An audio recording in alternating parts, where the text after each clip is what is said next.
April 25th నా లైఫ్లో నేను మర్చిపోలేని రోజు. ఈ ఏప్రిల్ 25th నాకు లైఫ్ లాంగ్ గుర్తుండిపోతుంది. ఏప్రిల్లో నా లైఫ్లో చాలా మిరాకిల్స్ జరిగాయి, చాలా హ్యాపీ మూమెంట్స్ ఉన్నాయి. కానీ అదే ఏప్రిల్లో నేను ఒక పర్సన్ని కోల్పోయాను. ఆ పర్సన్ని నేను ఎంత మిస్ అవుతున్నానంటే చెప్పలేనంత. దేవుడు మనకు ఒకటి దూరం చేస్తే ఇంకొకటి దగ్గర చేస్తాడు అని అంటారు. అది నా లైఫ్లో జరిగింది. కానీ నేను కోల్పోయిన పర్సన్ కూడా నాతో పాటు ఉండేది ఉంటే ఇంకా చాలా హ్యాపీగా ఫీల్ అయ్యేదాన్ని. సో ఆ పర్సన్ లేని లోటును తీర్చడానికి నా లైఫ్లోకి అయితే ఇంకొక పర్సన్ వచ్చాడు.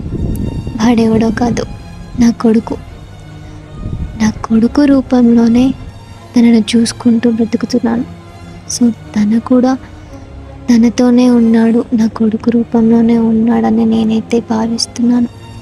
ప్రతి ఒక్కరి లైఫ్లో ఎవరినో ఒకరిని కోల్పోయి ఉంటారు. ఫ్రెండ్, ఫాదర్, ఇంకా చాలామంది ఉంటారు. సో అలాగ నేను నా లైఫ్లో ఒక పర్సన్ని కోల్పోతే ఆ దేవుడు నాకు నా కొడుకు రూపంలో పంపించాడని నేనైతే ఫీల్ అవుతున్నాను.